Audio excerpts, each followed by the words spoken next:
So welcome. I'm Paige Duncan. We were worried about technological snafus. We got that out of the way. I'm the planning director here in Foxborough, and tonight's planning board meeting, due to unforeseen circumstances, we did not have a quorum. But since we had advertised this meeting and sent out so many notices, we wanted to go ahead and hold it. We're recording this so that folks at home can watch it later. So thank you to anybody watching. I appreciate you taking the time. So with me tonight is a consultant we have. I'll introduce him in a second, but I wanted to just set the framework for what we're doing. The state of Massachusetts has set up a program called the Local Rapid Recovery Plan Program. And what it is meant to help communities recover from COVID-19. So they generously provided, we applied for a grant and obtained a grant which gave us Beta Engineering's services for this local, we call it an LRRP. I'm just going to call it that. It's much easier. So what this does is it basically analyzes some challenges and starts to figure out what we have, how we're challenged, and then it will go ahead and make some recommendations.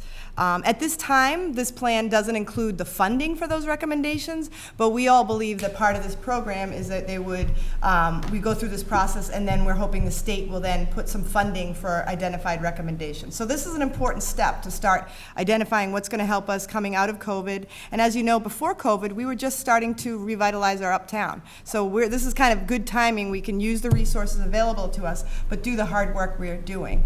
So thank you all for joining us. I'm going to introduce Eric now. Eric Galley is from Beta, and he's been working hard. He's actually quite familiar with our community. He spent a lot of time here, and we have a slideshow presentation to run through.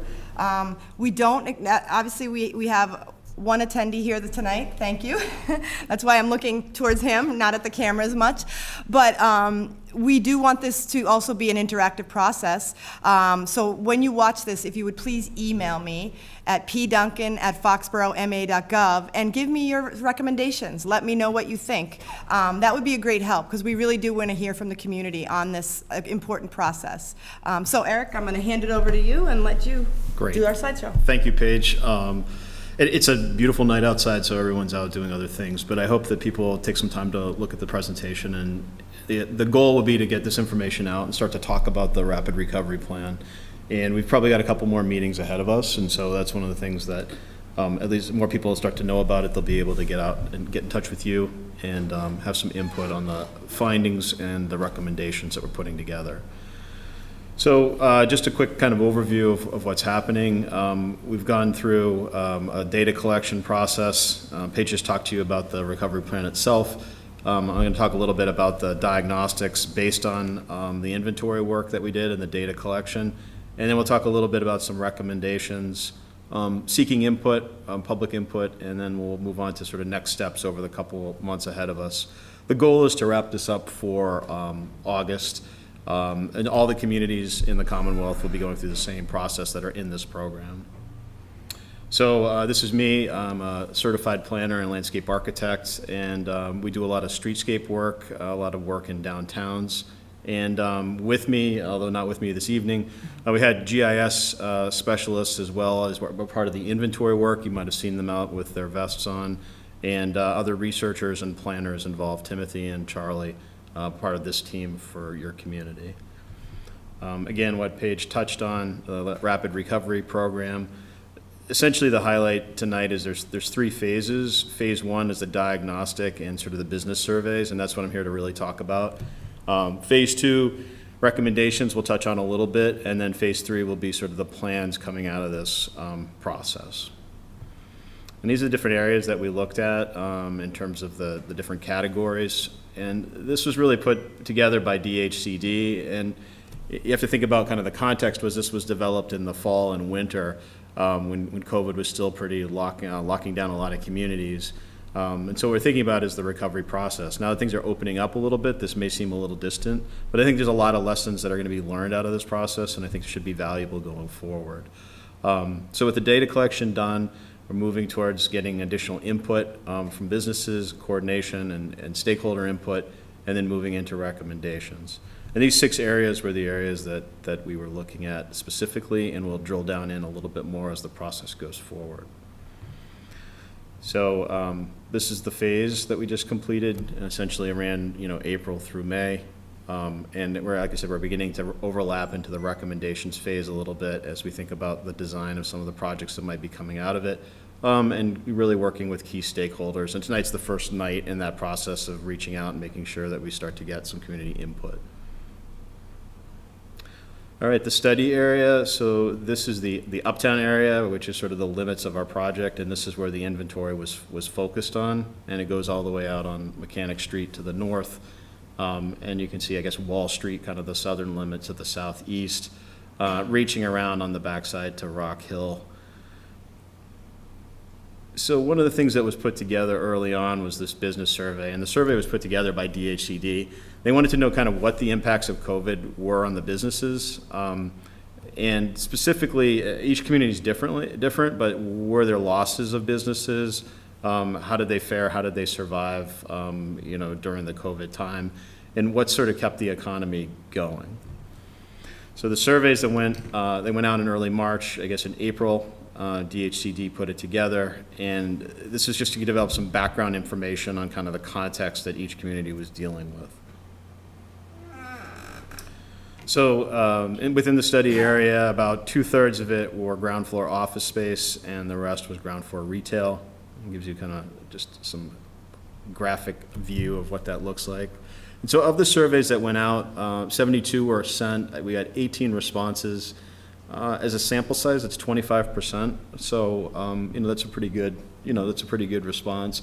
I think some of this you have to interpret a little bit, but I think it gives you themes or directions. And so that's one of the things for our work is going to look at the trends and the comments are going in a certain way and be able to maybe focus or look a little more closely at some aspects of the results. So this is sort of the makeup of the businesses and the number of employees in town. Looking at, it's a pretty even split in terms of who owns and who rents for the businesses. And this was the type of businesses that responded to the survey. We had a lot of others, so we'll have to look and see in the other category who those folks are. And so businesses, kind of were asked, well, what were your impacts, and you can see, many reduced their hours and their capacity. A lot of folks incurred expenses to keep going. And I think your community's lucky, and it's sort of unique. I don't think there was a lot of closures in this community. So people were resilient and worked hard to figure out a way to stay open. And this graphic kind of supports that as to how that was done. So, and it looks like, most of them, people that were able to stay open, reduced their hours and they reduced their capacity to do that. So, not surprisingly, most businesses generated less income in 2020. And again, these are interesting statistics, and they're nice. DHCD put this survey together, but it gives a baseline of sort of where you were before and then where you are kind of going forward. And again, not surprising, and this is, in January, maybe there's not a lot of foot traffic anyway, but this definitely showed a decline in, on-site customers during I'll say the year of COVID. It was a little bit more than that. So this chart was kind of important because what it started to do is talk to the businesses about their satisfaction with the commercial district. So, generally the bars on the right, the green bars kind of indicate that people were pleased with, generally the different questions that were asked, the condition of the public spaces, the sidewalks, conditions of the private buildings, storefronts and signs, maybe trended down a little bit. Proximity to complementary businesses and uses. There was maybe a little bit of a concern that sometimes there was gaps or not consistency between, you might have a couple of businesses and then something that maybe people felt, wasn't as good of a fit as they might expect to have for a neighbor. And they felt like, overall everything was ranking pretty highly or sort of in the middle. This guy went on to ask questions about, what kind of challenges did you have within the regulatory environment?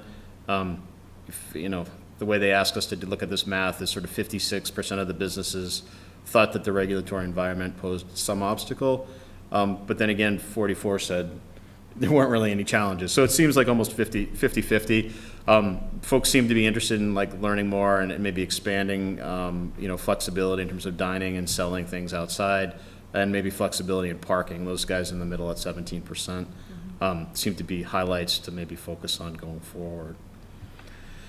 So other things that people were interested in sort of in terms of responding on this grade A scale, renovations of storefronts, buildings, facades ranked, more than in the middle, seemed to be important, as did sort of ideas about parking management. If you look at that, and areas and development of the parking spaces and seating areas, all those guys were ranked fairly highly in the way that this chart was put together.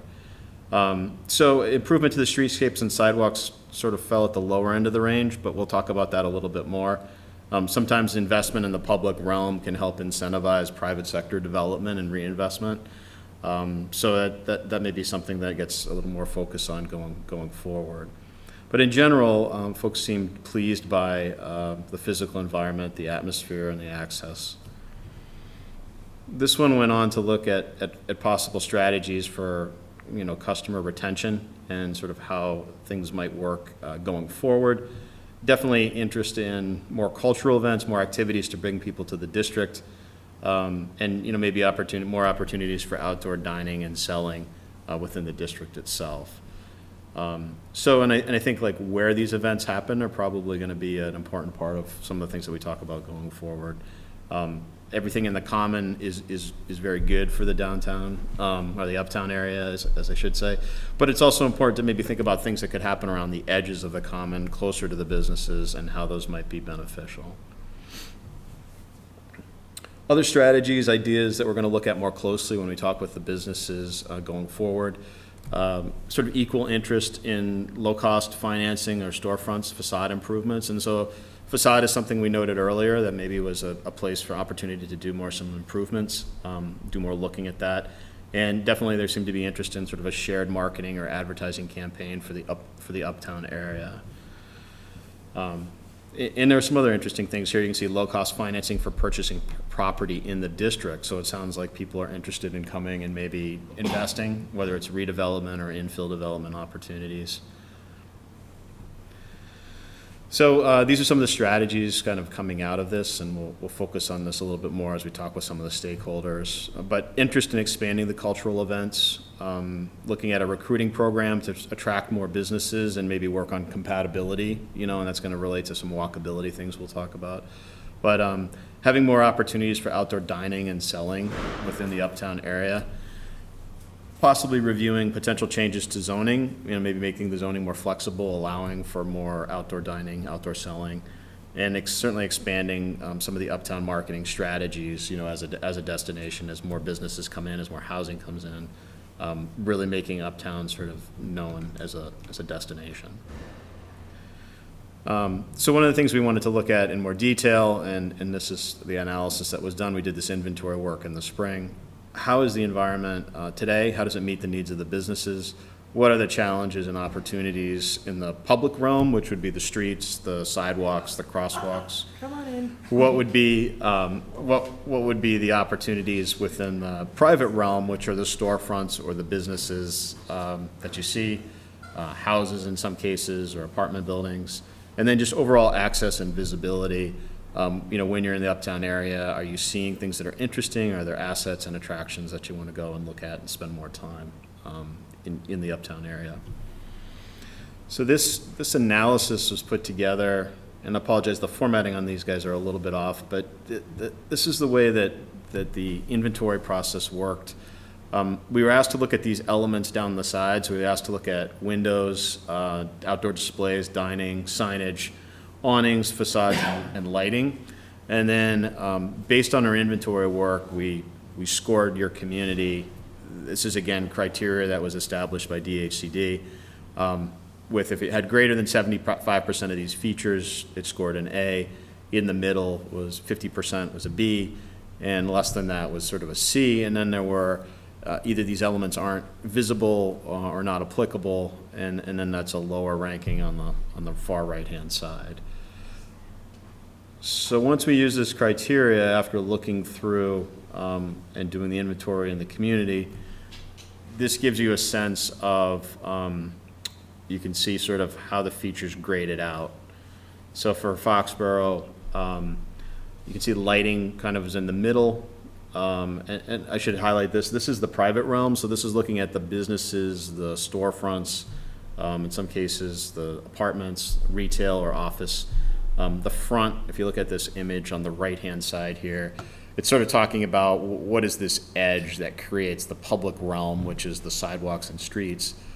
This is an analysis of the edge. So the lighting in stores rated in the middle, the facades also sort of rated in the middle. Awnings, while there were a handful of awnings, I think mostly on Central Street, they weren't really prominent throughout the uptown area. Signage also ranked pretty well right in the middle. Outdoor display and outdoor dining, there wasn't a lot of that, and still to some degree maybe isn't as present as you might expect. So that sort of fell at the low end of the chart, maybe lower than you'd like, because there's not really a lot of that happening within the study area at this time. And then the windows ranked as a B, also in the middle. So that's looking at the private realm. And then we were asked to do the same thing for the public realm. So we were asked to do everything in front of the buildings, sidewalks, street trees and benches, or sometimes it's called site amenities, lighting, wayfinding, signage, road beds and crosswalks. And so the same scoring system, A, B, C, and then not applicable or fail. And so again, applying this criteria to the inventory work. And it's interesting because there's nice lighting on the common, and I know you're doing improvements to the lighting there, but the common is sort of not the focus of the study. The study is broader than that, and it's more to engage the businesses and the edges around the common. So there's not really a big presence of ornamental lighting in the uptown area.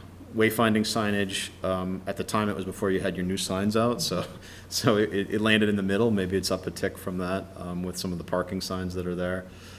Sidewalks are all in really good shape in terms of their quality. Street trees and benches was another area. While you do have some street trees, there aren't a lot of street trees. Most of the shade that you can find for the public is out in the center of the common.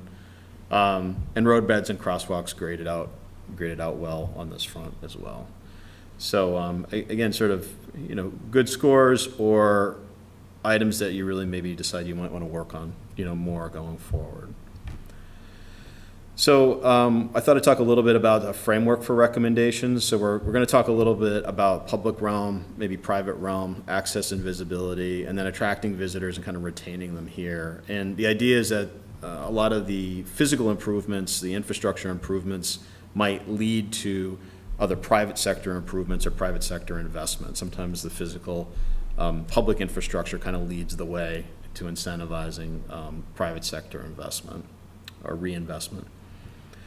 So, and from DHCD, we had a meeting today and kind of talking about these things is trying to focus on developing ideas for this recovery process and then growing assets out of these ideas. So lots of communities have taken on pop-ups or outdoor dining or flexible market style, marketplaces to let people bring their wares out and maybe be more visible than inside of retail establishments. These ideas are growing in different communities, and they're sort of leading to events, asset development that maybe wasn't there before.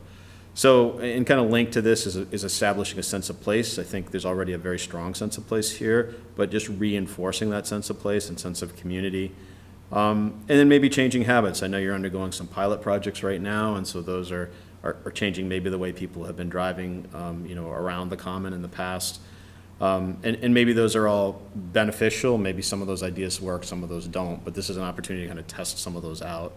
And I know you started those pre-COVID, but I think that it's interesting as you're kind of coming out of COVID and talking about some of the benefits going forward, some of the lessons learned. Changing habits might be a part of that process. Goals for social connectivity, letting people get back together again and talk and be outside, and really have a stronger sense of community is probably a piece of what's going to be coming out in these recommendations. And all these lead to sort of supporting the area businesses, having more people on the ground, more people walking around the uptown area, and more activity in the district.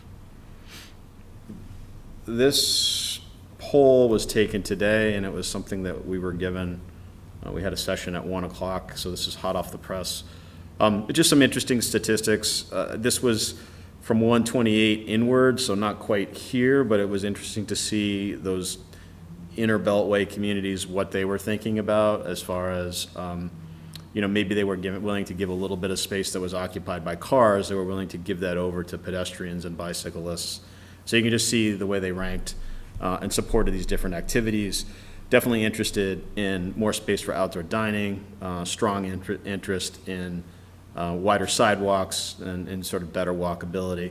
So there's some things that maybe are more urban than you might apply here, but I think there are some good themes here that would be worth exploring going forward. And I think this helps kind of set the stage for some of the recommendations that might come out of this process. Working on this with Paige, I wanted to talk a little bit about thinking about the common. And the common is such a nice space and a strong space, and it's a very central organizing space.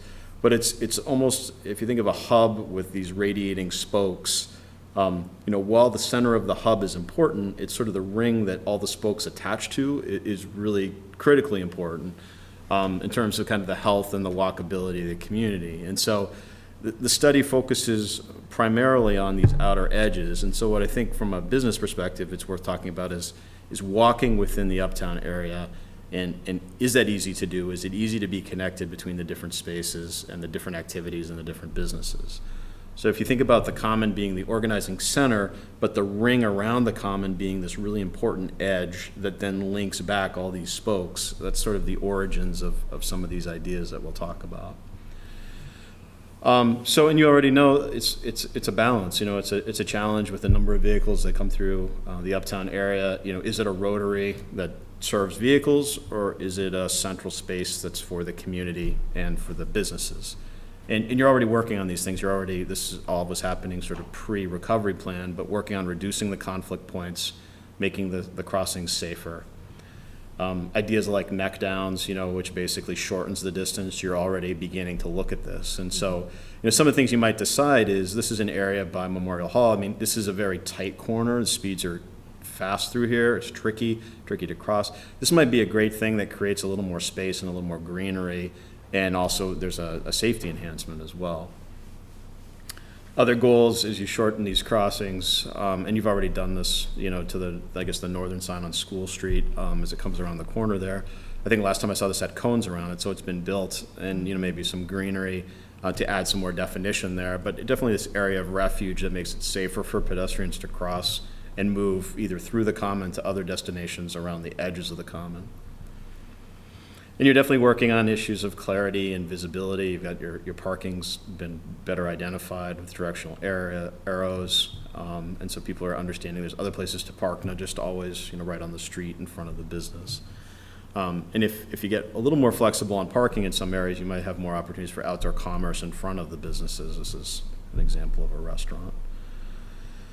So these are kind of some inspirational ideas, but working on maybe creating people spaces on the edges. And that's the balancing act with the vehicles, but in places where it's possible to create more interesting edges, have more opportunities for people to sit outside, more outdoor retail, some images of some vibrant streetscapes with street trees, outdoor eating areas. Other ideas like health and wellness, maybe a fitness trail that's part of the uptown area. I think sometimes people associate, let's go to recreation and let's go out to a park, or we're going to go running, we're going to go someplace different. Well, what if this was kind of incorporated in like an urban trail system that had fitness stations? It would be community building, and certainly health and wellness. It might be interesting to sprinkle stations around the uptown area. Ideas about, more community now that people are coming together. Places where they're just benches sort of looking out at cars moving, sort of a traditional approach, kind of looking out on the landscape in front. But people more and more like sort of areas where they can gather, in flexible areas where you can pull up a chair, a flexible table or flexible seating, bistro seating. Those kind of things can promote kind of staying and lingering longer in a community because it's more comfortable and you can gather with your friends and so on. These are kind of inspirational images. And ideas like this, art walls, activating new spaces, or murals to activate alleyways or linkages. So the idea being, maybe taking walls or spaces that aren't that exciting and not that interesting to the community, maybe making it, enlivening them through artwork, either developed locally or maybe part of a bigger project, or a composite like an art wall, which is made up of lots of different contributors. So, and maybe this moves into even other aspects as you think about the uptown area, whether it's three-dimensional sculpture or art on the left, or more enhanced interpretation of culture and history. Certainly there's a lot of history here. Is it accessible and visible, and are people learning about it and understanding it? So these are some of the things that these ideas, these themes I just touched on, you might start to apply here. This is a view sort of the southeast corner of the common. There's a lot of sidewalk on the common side. Maybe some sidewalk would be beneficial for the businesses. Maybe there'd be more pedestrian activity, better linkages along the front of the businesses if there was more walking space there. Similarly, maybe some additional crossing improvements might slow the cars down, make it easier to access and connect between different parts of the uptown area. I know this project's been getting a lot of attention lately. It was interesting to me because I think it's done a lot, just observing it over the last couple of months, it's done a lot to sort of slow the speed of vehicles down because they have to pay more attention to what's happening as they move through. I know you're still working through the ideas about what the parking configuration might be that's best for you. But what's interesting to me is, all this space that's taken up by these diagonal spaces, that might be valuable space on the west side of School Street. So it might be valuable to have more sidewalk there in the future that would allow better walkability on the ring around the common. Because the common is a great destination unto itself. Most people, once they get to the common, want to be in the interior. They want to be in the shade and where the paths are and the seating.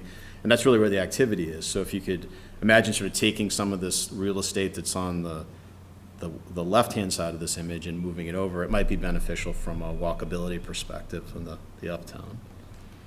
And this is just another view. This is sort of what the western side of School Street looks like. So there's definitely some things to consider there as far as how you connect to the Maryland Rodman Theater if you're on foot. Some of these can be challenging. This width is very narrow, so sort of a single file condition. So again, working on kind of the balance between cars and pedestrians and access throughout the uptown and the businesses that are ringing the common. And then if sort of successful with sort of solving some of those challenges, I think they can radiate out from the common into other parts of the study area. So this is looking at Mechanic Street and sort of not always a very hospitable environment as far as walking. I think the southern side is maybe a little more friendly for walking. But there might be improvements here to the sidewalks, perhaps street trees, things like that. There aren't wires on this north side. Maybe there could be some public realm improvements that would enhance walkability and would kind of connect and tie to what might be happening in the sort of the center area around the common. And eventually, you might be moving in a direction like this of sort of nodes or pockets on your sidewalks, maybe greener pockets, places for sitting, this is a cafe table, or other pedestrian amenities such as, seating along the sidewalks, street trees where possible, out places where people can, dine outdoors, I think is really becoming something people look forward to doing now, coming out of the pandemic. So again, just kind of going back to the center of the study area and thinking about this idea of the spokes. So I'll show you a couple of images of just kind of thinking about that in a couple of different ways. So around the center, there's sort of the churches are there. There's several stores in kind of this light blue color that are important parts of the business fabric, but these don't add up to a lot of foot traffic around the edge. So there's certainly kind of gaps in terms of where people are walking and how they're walking, and maybe people are more reliant on a car than they might be otherwise because it's maybe not easy to walk to some of these places. So they'll drive to the next most convenient place rather than making the connections across or around the common.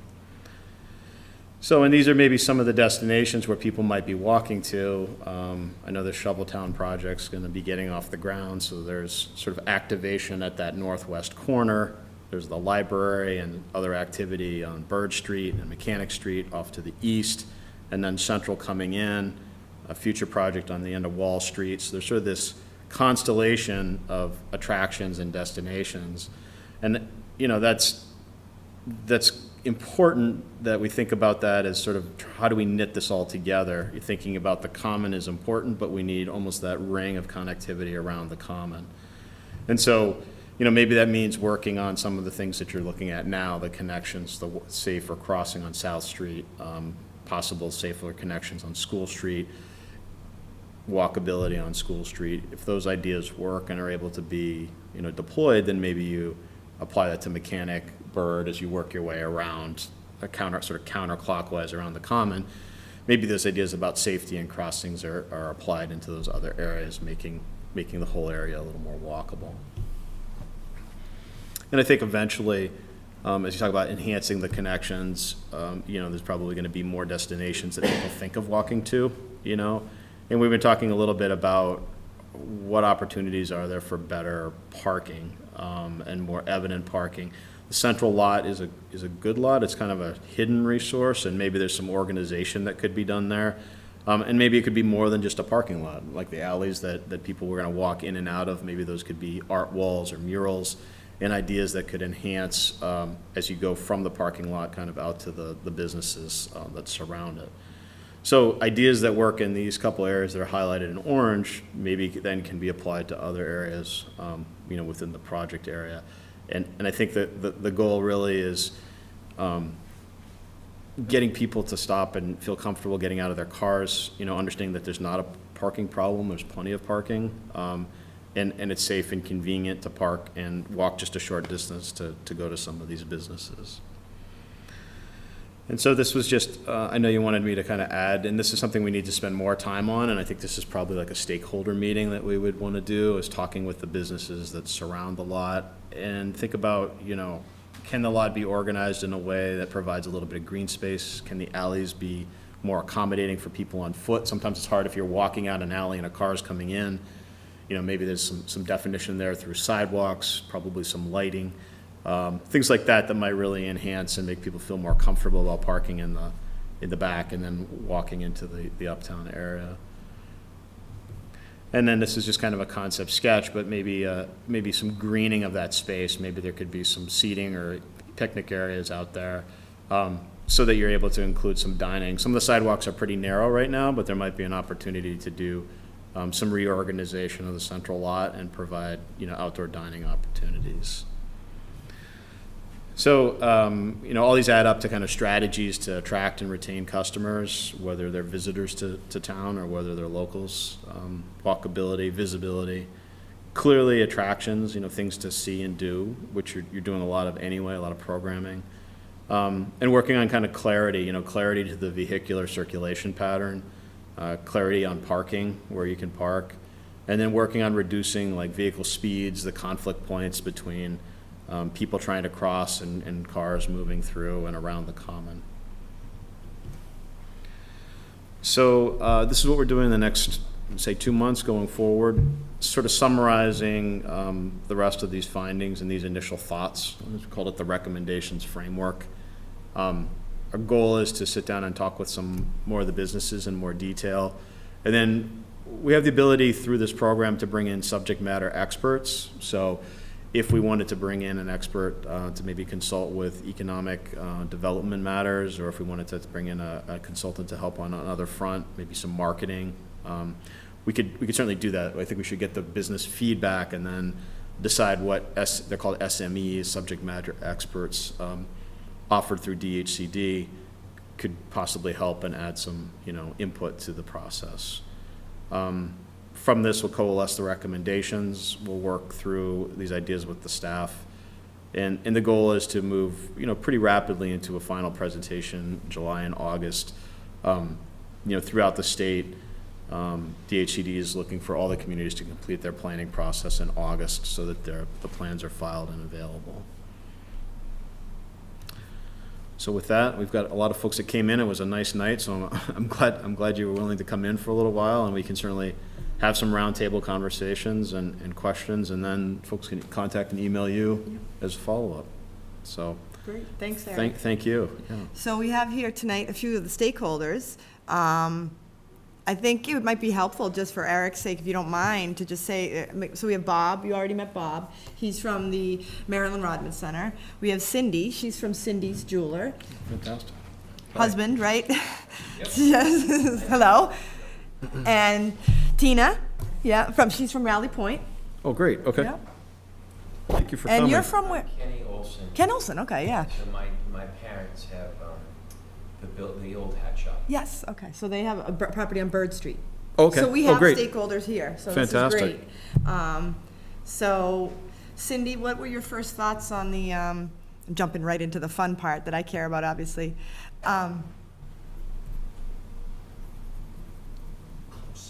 Oh, you needed them close, okay, so if anybody's gonna speak, you have to come up to us, because we need a microphone. So Cindy, I'm gonna put you on the spot. What do you think about the central parking lot priority as a recommendation? Like, one of the things I'm trying to do is set us up for the future of what we're gonna try to apply for grant funds for. And so in the perfect world, I could manage that central parking lot, easy peasy, but there's a lot of owners, there's a lot of stakeholders involved, well, there's a lot of competing interests, so kind of, what are your thoughts? Is that a priority to you as an adjacent business? I guess that's my question.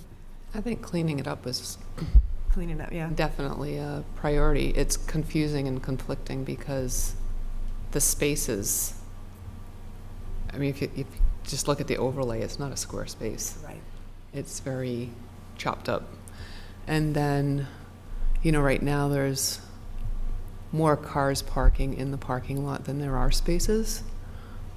So to tidy that up, and then if you're adding green spaces, which is great because my dog's going to love it, but We don't want to lose parking, right? right, so we will lose parking because basically the businesses that are there are parking closer to the buildings to allow the parking spaces to be used by people that are shopping or dining. Do people feel comfortable parking in that lot? Like, do you have any trouble with? It's full every day. But at night, like shoppers, your retail people, they have no problem with that? No. Good. So that's good to know. As far as like murals and things like that, there's some spaces definitely, but the buildings, the owners have to They have to agree to it. agree to it, and then, where's that going to come from?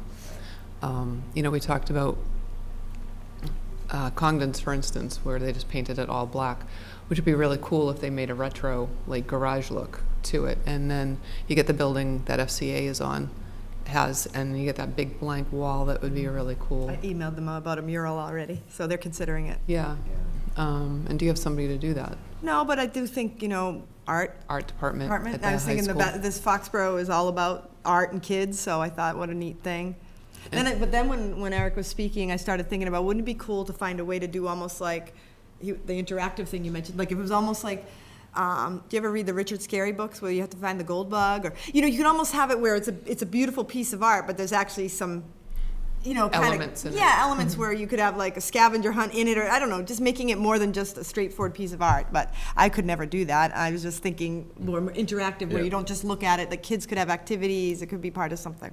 I don't know if that exists, but that's what jumped into my mind. Seeing the sidewalks and things like that in some of the other images from other towns and other locations, we don't have the space to add trees or do anything like that, to add tables and chairs. Even if we did that in the parking lot, that would take away the parking spaces for the people. So it's like we're trying to modernize an antiquated system. Yeah. Yeah. And without demolishing everything and then starting all over, it's going to be really difficult to do that. Not impossible, but I think there's a lot of good ideas. What about, and this is for everybody, I don't want to now get it, but marketing. One of the things that scored Harley was, in these subject matter experts, would that be something that you all could benefit from? Like if we got someone in who was an expert and they could help you come up with a marketing program, and/or, is that kind of what it would be, and/or Could help be. a group, we could maybe have it twofold, maybe individual marketing assistance, but also a community. Because one thing that we don't talk about is right now I'm working on funding through the Mass Gaming Commission. Some of you may have heard that, but we're creating a regional destination plan. And what that is basically back up. Foxborough has Gillette Stadium, Patriot Place. Rentham has the Rentham Premium Outlets, and Plainville has Plain Ridge Park. Plain Ridge Park, they want to succeed. So the Mass Gaming Commission is trying to find ways to support Plain Ridge and make sure that, that it's supported and it supports the area around it and is also supported. So we did a study where we did an inventory of all the 3 communities, so we now have that. And now what we're doing is creating a website so that folks could, because we want people, what happens at the outlet mall, they get 13 million visitors a year to the outlet mall pre-COVID. They tend to, a lot of them are from Europe or overseas. They fly to Boston, they stay in Boston, they take a charter bus out for the day, and they go home, and they never see the great stuff going on in our region. So we're trying to create this regional presence so that we could attract smaller conferences, family visits. We'll have also biking, and so we're trying to draw more people to our region, not just for day trips, but overnight. So this is going to be another thing that perhaps it can dovetail into that marketing. And I'm not going to lie, it's going to be a challenge, but it's being paid for by someone else, and if it helps put our, town on the map a little bit and gets more businesses walking, or more people walking around uptown, it can help. So, but what are your thoughts on the marketing? Do you guys, Bob, do you want to come up? Do you guys, Kenny, do you have any, Tina, anybody have anything? If you speak, you have to speak here, though. Okay. So the marketing would be very helpful if we have something to attract the people to come to. We have we have the theater now that is great, Rally Point, which they've done a lot of work to update that. And, some of the other businesses coming in where Barrows has just updated their space and stuff like that. Fab Finds. Yeah, that's great. Yeah. Things like that, what's attracting people to come to the uptown area. So you get the bikers that are going to the state forest and are using that all the time, which is a great location where we found that we are the biggest destination for the mountain bike area, or people. And so what would attract them to leave that space to come uptown? Shoveltown. Well, you get on a bike after you've had a few Rally drinks. Point, this is where the marketing from Food, Rally Point, right. too. Yeah, food. Come on up, Tina. Yeah, good food, and good healthy food. You got a mountain bike community where people are looking for good food. They're not looking for the junk food. They're looking for sustainable energy that's going to be helpful to them to be able to go back out and ride some more if they wanted to. They're also wanting to meet their friends. So there's a lot of people that are coming from Western Mass, other states, other areas that are going to come into Foxborough to use the trails. And they're meeting people from all over the place. So if they're doing that, let's get them off of Main Street or Mill Street or Route 1 and bring them into, can we do some geolocation stuff so it's hitting their phone? Hey, you hungry? Go uptown. There's some great places. What do you think? So I think this is all really exciting and great.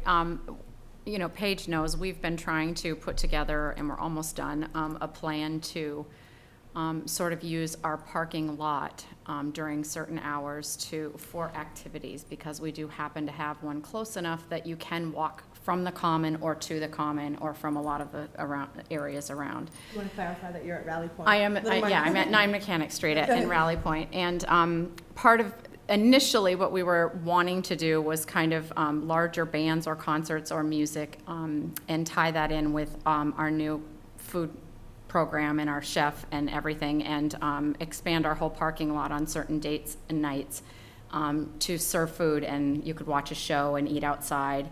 And now we have an event coordinator that she just started Monday, so we're kind of trying to get her caught up and throw her into all of this. But she's been doing this for a lot of years and has a great resume, and she's said a lot of these things, like during the day in the summer we could do family and kid activities in the parking lot if we could shut it down for certain hours and date and times, and do even like a food truck event or a craft show or a craft fair or an art show or an art fair.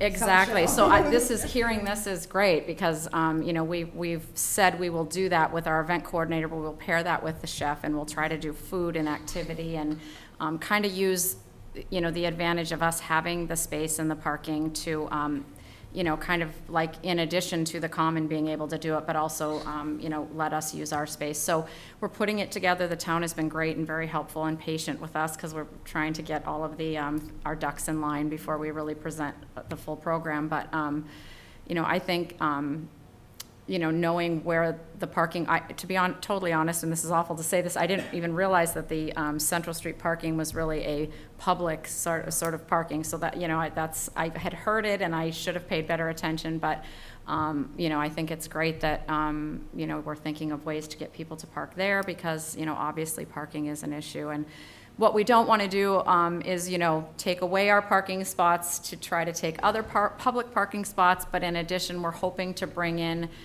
outside people to come that will not only come to see what we're doing, but also be able to, hopefully be able to collaborate with the other businesses that are around. So if they show up for an event that we're having, they may also then go walk around town and take advantage of all the other great things that we have. So I'm just excited to hear all this, and anything we can do to help or partner or, any of this I think it's great. So. I think you're on the right path with the not only like a band. I think the kids thing, this is Foxborough, so I think you're on a great path with that, thinking of creative ways to sort of do what we've been talking about is activating uptown. And then, like you say, if you have people up there, they're going to go across the street, they're going to go walk around, and they're going to see what we have. So that's a great idea. Okay. With COVID too, people are more accustomed with walking, and being out, and so parking, I think we're going to see that people are okay with walking a little bit of a distance to get to a destination. Oh, he's so optimistic. So That'll last like a month. and so what happens is it does help activate the spoke, right? So we talked about the common being really important as kind of the hub, but the ring around that being important, and then each spoke. And if you can do activities on the spoke, it starts to take that activity from the center, bring it out. Schneider Electric, right? You have parking there as well. So there's opportunities if you give up some of your parking for an event on the spoke. There's still parking close by. So I think those ideas are really interesting. And I think whatever we can create, whether it be a link or an app or a whatever we can use on our marketing tools to say, we want you to come for this event and for parking details. I mean, we'll include everything we can, but anything we can, do to show people where all the parking is, because I think people don't realize that I know it is not a ton of parking and everyone doesn't think it's enough parking, but I feel like if they know where all of it is, maybe we can. There's actually a lot of parking, right? Like almost 1,000 spaces, but you'd never know it. You'd never know it, exactly. So we have Jay Barrows here, our state rep, who happens to also be a stakeholder. So can you come on up here, Mr. Barrows, and let's hear what you have to say. I already put Cindy and Tina on the hot seat. Now it's your turn. Oh, fantastic. We were just, before you got here, we talked a little bit about the central parking lot. Because, of course, as a landscape architect and a planner, we're thinking greenery and outdoor dining and whatnot. Got a piece of canvas there that you can do anything you want. But Cindy gave us the reality check, which is, we can't afford to lose any parking back there. Right. So that's one of the balancing acts where you don't want to lose it. But what are your thoughts sort of on that back parking lot, and then what kind of assistance would help? Do you see? Jay's very involved in our Foxborough Common Business. Just so you know, Cindy is the head, and Bob run the Foxborough Common Business Collaborative. Jay is very involved. So we have basically a group. Great. Or Tina, we meet at Stakeholders. 7:30 in the morning. It's kind of cruel for us to expect someone who owns a restaurant to show up sport, at 7:30 right. in the morning. She did, I know, but it's hard for those. We understand that. Although now that it's on Zoom, it's a little easier. Yeah. But Jay, Soon what to be are on. your thoughts on Uptown, and what do you see? Well, I think that we have a real opportunity to operate both the front and the back, if businesses really wanted to participate in opening the back of their building to the parking lot, where the Central Street parking is a little tough. Yeah. It's, if we could get everybody to be like a railroad car, right? Like pull all the way up so that the rest, right. you know what I mean? Because once one guy dives in the middle, it kind of messes it up for people to park. It's very difficult, and you've got a lot of through traffic. I think the last traffic count was 12 to 14,000 heading north, and we got a little bit more heading south. So that little business district that we have with the parking, and again, as you've indicated, and I agree with you, there's not enough of it, but I wish we could train people to be a train, and just pull all the way up. It's not too far to walk. But in the back, we need adequate lighting, because the sun sets at 4 o'clock, in the winter. We need adequate service, municipal service, in snow removal, and really try to do as best they can to clean that up. It's not, there's no uniform pattern to the back of the buildings. You know, some are in, some are out, some are, you know, and I wish that with the work of the collaborative, if we could work with our neighbors and all organize, even just where the dumpsters go. So those are some things that I think are, you know, needed. And then we need to work with National Grid or Verizon, whoever owns the poles, and see if there's some way, you know, if the town makes an investment, maybe the state will make an investment in getting that stuff to go underground. That would just give you a whole, yeah, it would be a game changer. That's unrealistic. Like, only because it's like, it's getting a pole moved is almost harder than anything. From my experience. Yeah, no, it's a challenge, but everything, you know, in this business takes time, and it's long view. And I was so proud tonight when I came up from our competing town of Mansfield, which we've done a great job down there in getting things going, to see the number of people on the common for the concert. Yep. They didn't look like there was a parking problem. People were finding their way. I stopped on Central to the Common and let a couple of people, I didn't run them over, I let them pass. That was pleasant. And so they went across and they went back across again, so they did the L to get to the Common. And then we had coming around from Maine, people were crossing there, and then people were coming across from the other side, you know, where the bank is. So it was active, you know, and it seemed as though people were slowing down, and the intent of the directional efforts on the Common is to slow people down. And the people are us. Right. We didn't have a bunch of aliens land on the center of Foxborough tonight. It's our community, so we ought to be able to do that. And Foxborough is a great town, and I think we'll learn it and figure it out. But the back is really, I think, a key. And again, the lighting's important. Even lighting along the passageways. There are two passageways that are certainly wide enough for, you know, walking and somebody pushing a carriage or whatever. So if those could be addressed both from, you know, the Central Street side to the parking lot side to Cast. Because if we're gonna get this rocking, it's gonna have to go more, the sidewalks are not gonna roll up at 5 o'clock. You know, it's gonna continue. My business might close at 5, but others will still stay open and flourish. So, and your point about people walking more now, the statistics of people using the outside, the outdoors, it's overwhelming. And so if we can plan activities, which we've got a number of them already set up, the farmers market I think is going to be huge. We've talked in the past about creating an opportunity for people on bikes. We've got the Gilbert.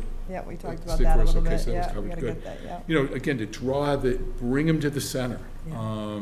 And there will be, you know, plenty of opportunities for them to hang out. So obviously bike racks are going to have to go in different places. And again, in one of those alleys that might be even wide enough for a bike rack, that would be a safe place for somebody to leave their bike and then go for a walk and see what's going on. So it's pretty exciting, and congratulations to you for hanging in there. It does take time, doesn't it?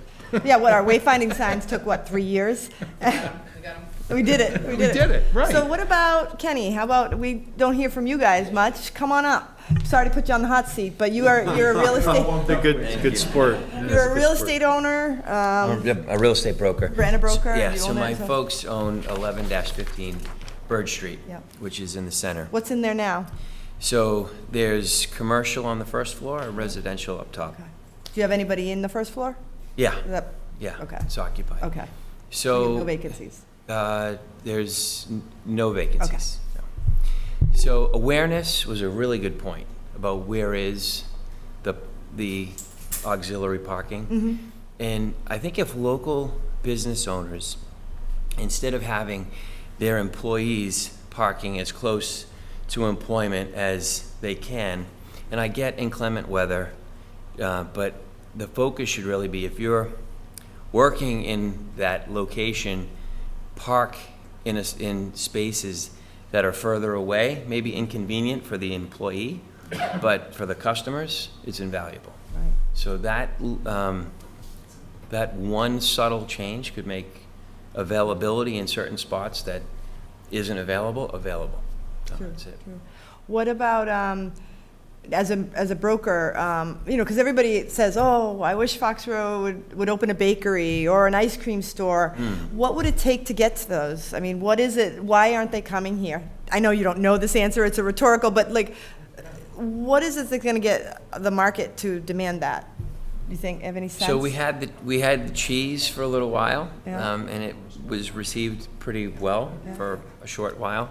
But I mean, if I look at local, like White's is jammed all the time, they don't have a lot of parking.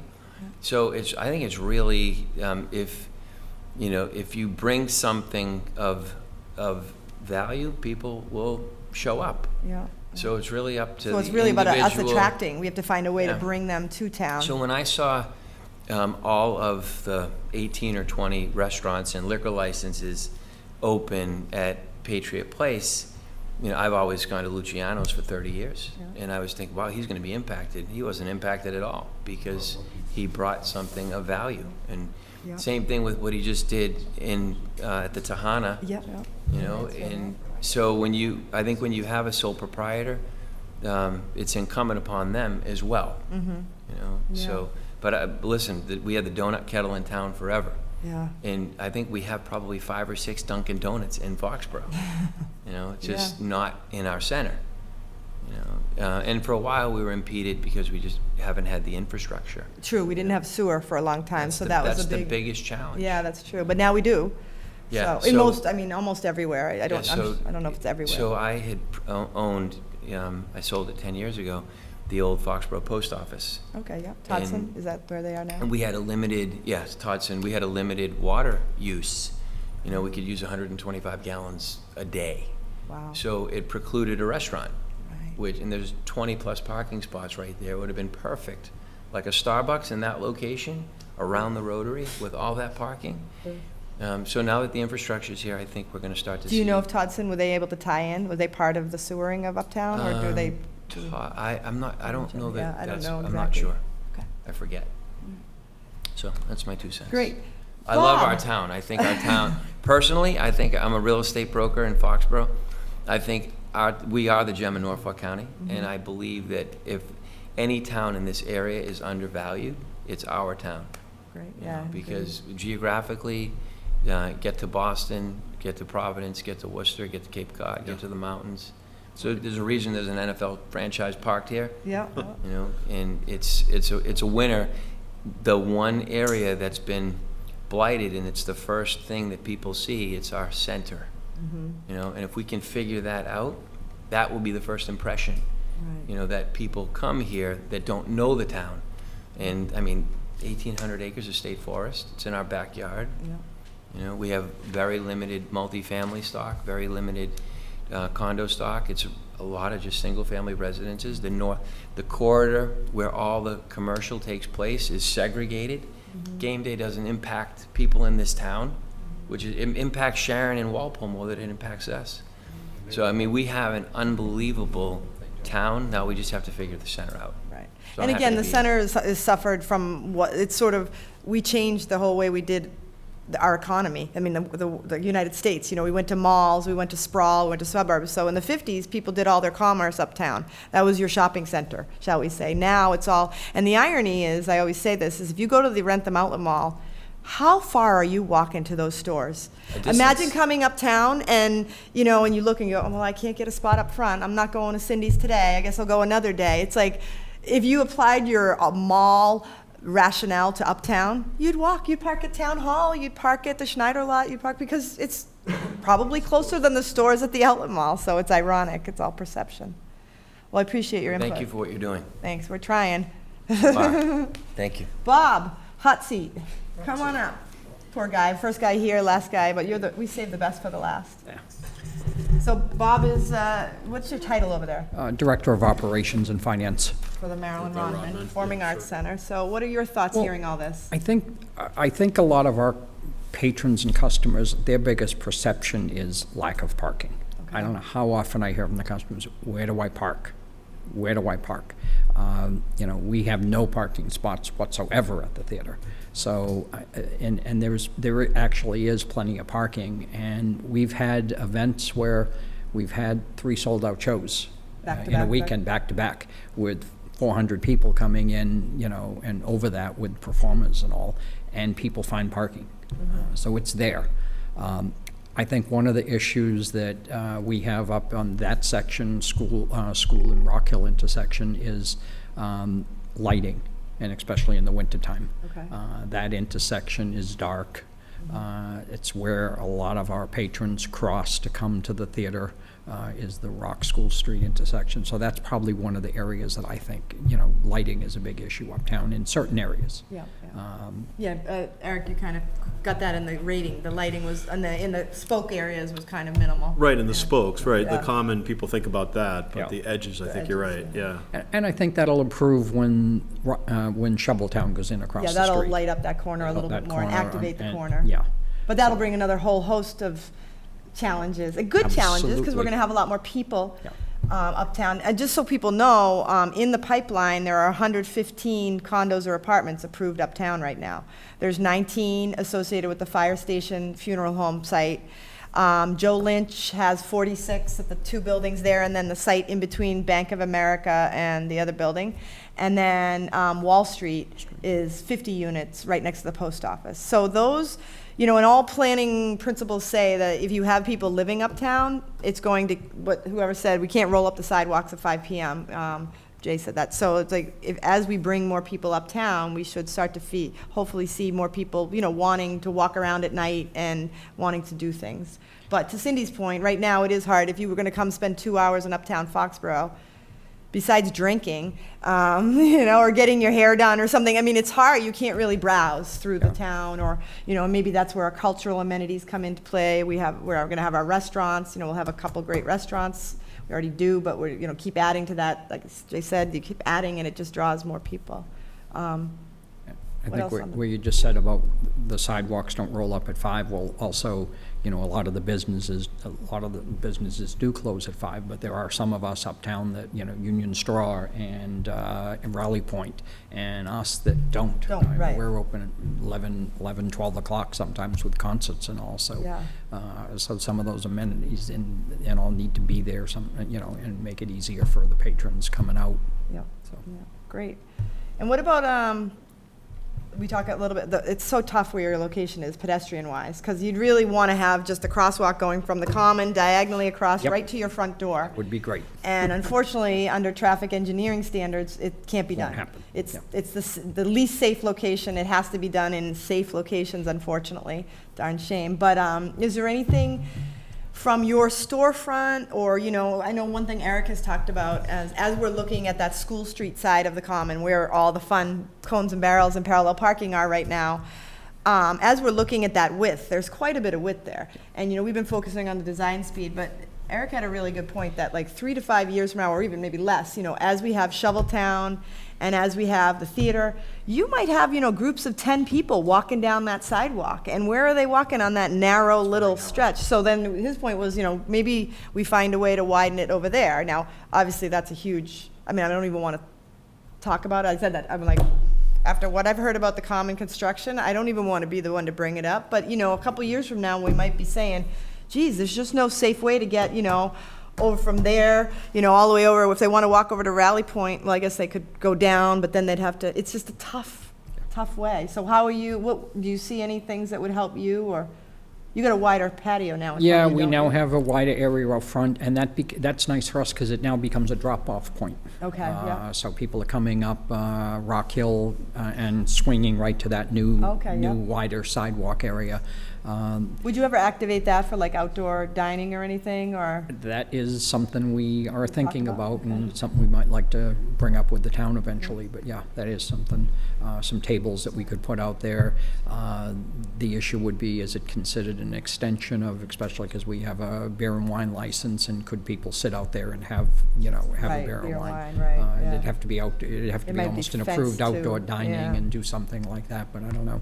Well, I can say for the folks here, we did, the selectmen brought it up, and I talked to the planning board about it at the last meeting, that all the flexibility in outdoor dining, we don't want to lose it all. Now, we have to figure out exactly, what the liquor license people, they're the kind of the ones that hold the control, and Jay, this is maybe, I know you're pro-business in that regard, but we're trying to find a way, and even if it's not all state, maybe the state can't do it, but maybe through zoning and other mechanisms, we're going to start, right after I get back from vacation, Barney Overt and I are going to start sitting down and looking at the zoning to start looking at what flexibility we can build in for the future. Because I think, to Eric's point, people want to be outside now. We've all seen how nice it is. If I'm going to the Commons, I wouldn't mind sitting out on one of those tables. That's kind of cool. Watching people go by or sitting out on your patio, on a day like today, I don't want to go inside. So we're trying to find a way to add this flexibility, because I think this experiment of our pandemic has really shown, we need to make our bylaws a little less rigid if possible. Good.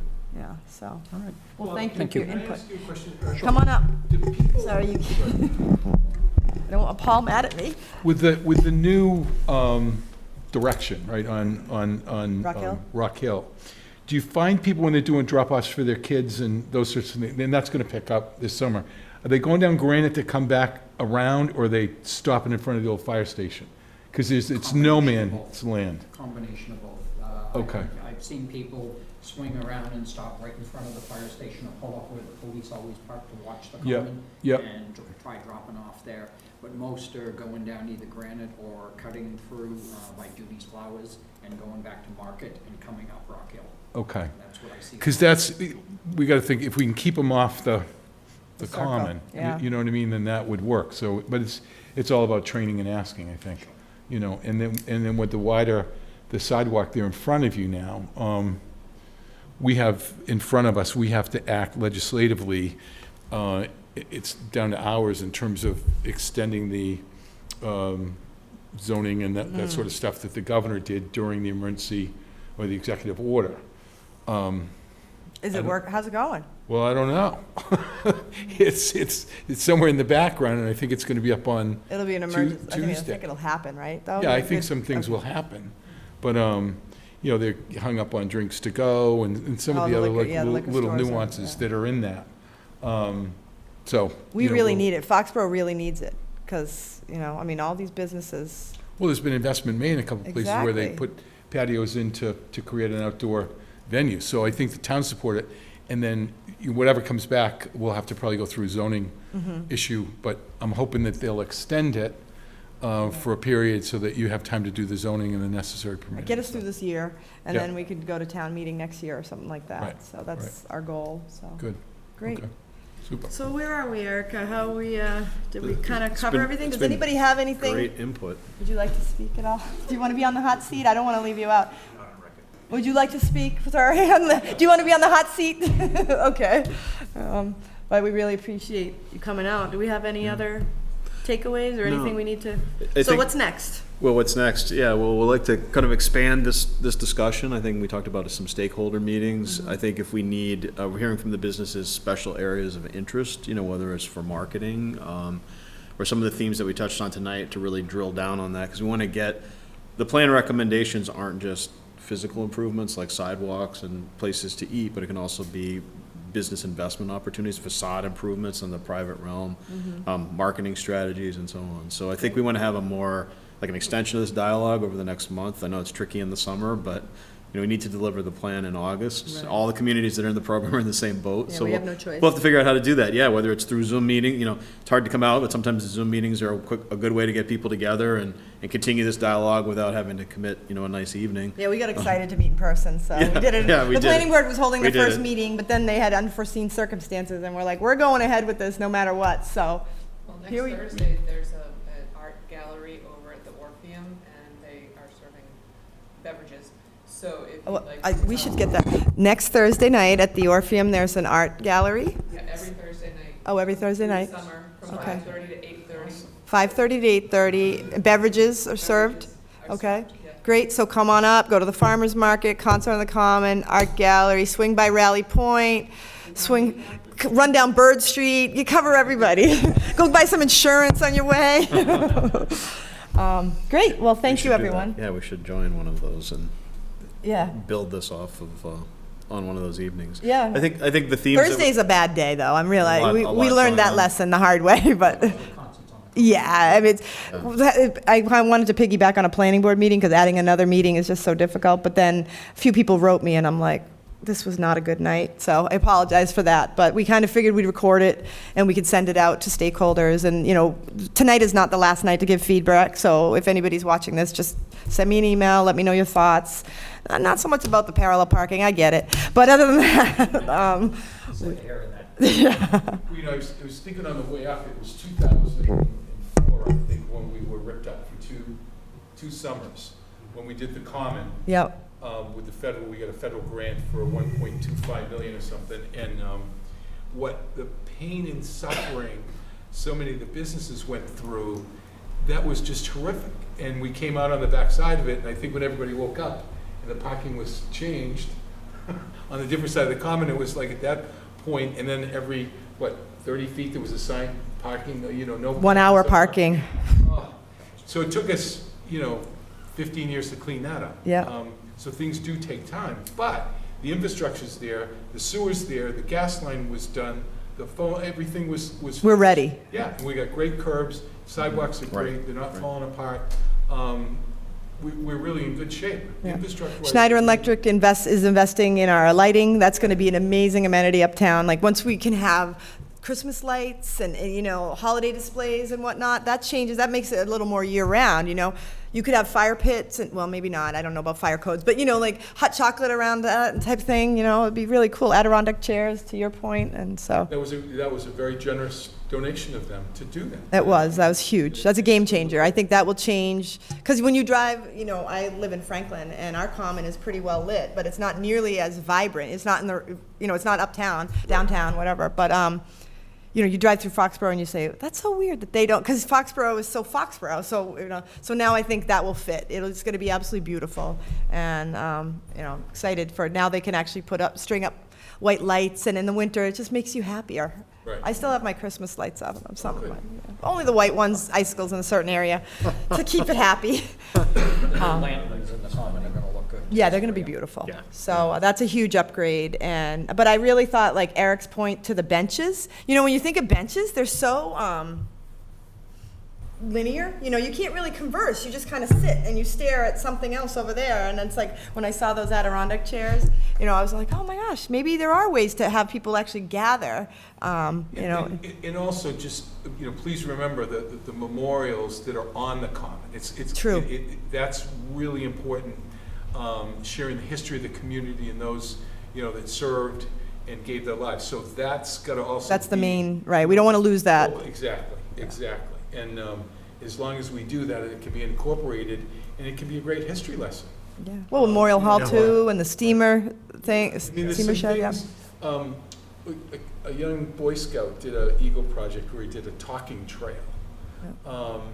And we could almost incorporate the same sort of thing in at the memorials to have a brief, and I wouldn't know, Jack off, that would be wonderful maybe to do that, but to write a little history piece and have a nice thing. With in front of each one to read it so that we can teach our kids about this stuff. Yeah, no, that's not and bad. draw more people up and take a moment.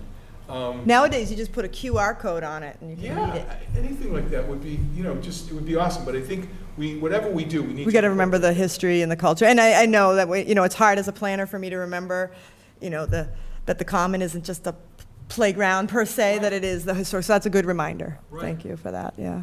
Yeah, I mean, all the ideas and all the things that the Common does well, gathering people together, the greenery, the places to sit, the planters, bringing those ideas out on the spokes, right, to help engage the businesses. The ideas about seating, Adirondack chairs, maybe not just on the Common, but maybe there's businesses that have space in front, that can encourage that kind of thing, or alleys or nodes, like you're saying, where now cars just come in, maybe there's room for a sidewalk and a better lighting and better connectivity. I know, Cindy, you've always lamented the loss of your bench across the street. There used to be, or on your side? They also shortened up the sidewalk across the street, so the sidewalk across the street then dug into the property of the savings bank. Okay, yeah. Savings. And so they had 2 benches, they lost their 2 benches, and then people would, a lot of people would just go and sit, and, we're missing a bench on our side still. And just basic stuff, like Right. trash cans and things like Right. that. In dog. Dog bowls Well, and they're all on that. order. Dog bowls are on order, so. They're on order. There's a All right, well, I don't want to keep everybody here all night. We could talk about this till the end of time, and I love to do so, but let's go get out of here, and thank you all, and we'll be in touch. All right, thank you. This is just the beginning of the middle. Thanks, thank you. Thank you. For the invitation.